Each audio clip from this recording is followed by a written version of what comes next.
Hello friends.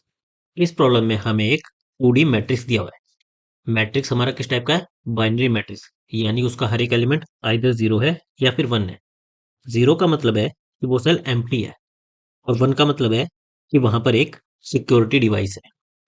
अब हमें दिया है दो सिक्योरिटी डिवाइस के बीच में एक लेजर बीम एग्जिस्ट करेगी अगर हमारी ये दोनों कंडीशन सेटिस्फाई होगी। कंडीशंस क्या है? कि जो दो डिवाइसेस हैं वो डिफरेंट रो पर होने चाहिए। यानी कि अगर हमारा एक डिवाइस यहाँ पर है और दूसरा डिवाइस किसी दूसरी रो में है, तभी उनके बीच में बीम एग्जिस्ट कर सकती है।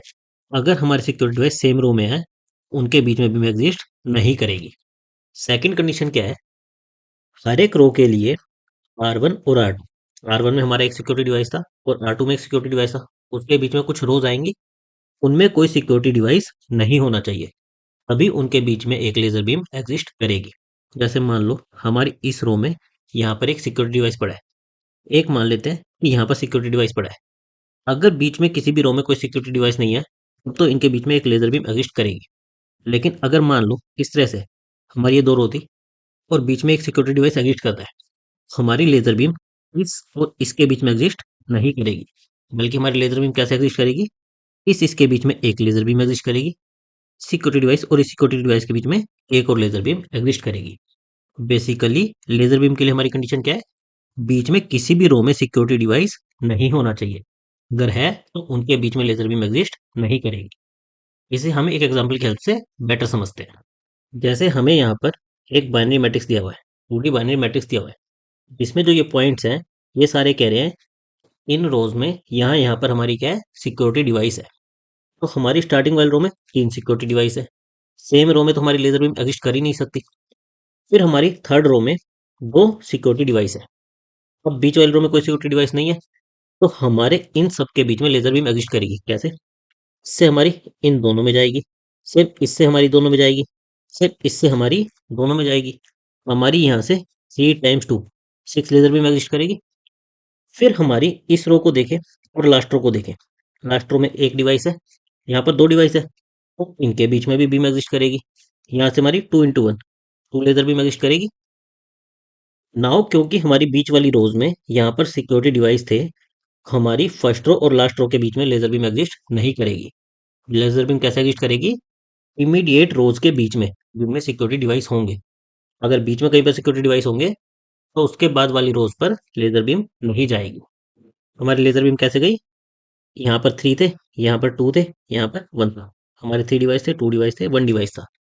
इनके इनके बीच में कितनी गई? 3 × 2 6 गई। इनके इनके बीच में कितनी गई? 2 × 1 2 गई। टोटल हमारी कितनी गई? 6 + 2, 8 लेजर बीम एग्जिस्ट करेंगी। नाउ इसी एग्जांपल से आप सिंपली देखो, अगर हमें ये बाइनरी मैट्रिक्स की बजाय सिंपल इस तरह से कैरे दिया होता 3 0 2 1, इसका क्या मतलब है?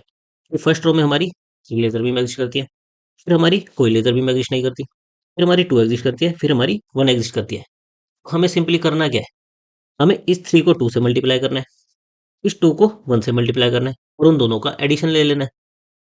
हमें जो भी नॉन एम्प्टी कंसेक्यूटिव इंटीजर्स है उनका प्रोडक्ट करना है और फिर उनका सम कर देना है। जैसे 3 × 2 6 आया, 2 × 1 2 आया, उनका सम कितना है? 6 + 2 8।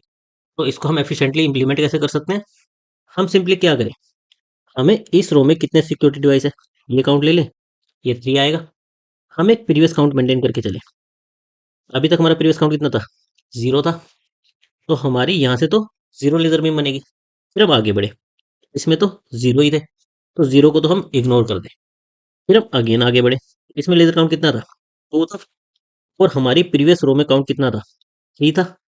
हमारी प्रीवियस रो में काउंट 3 था, और हमारी करंट रो में काउंट कितना है? 2 है। तो इन दोनों को मल्टीप्लाई कर दें, हमारा कितने आ गए? लेजर बीम 6 आ गई। अब हम नेक्स्ट रो पर चले जाए।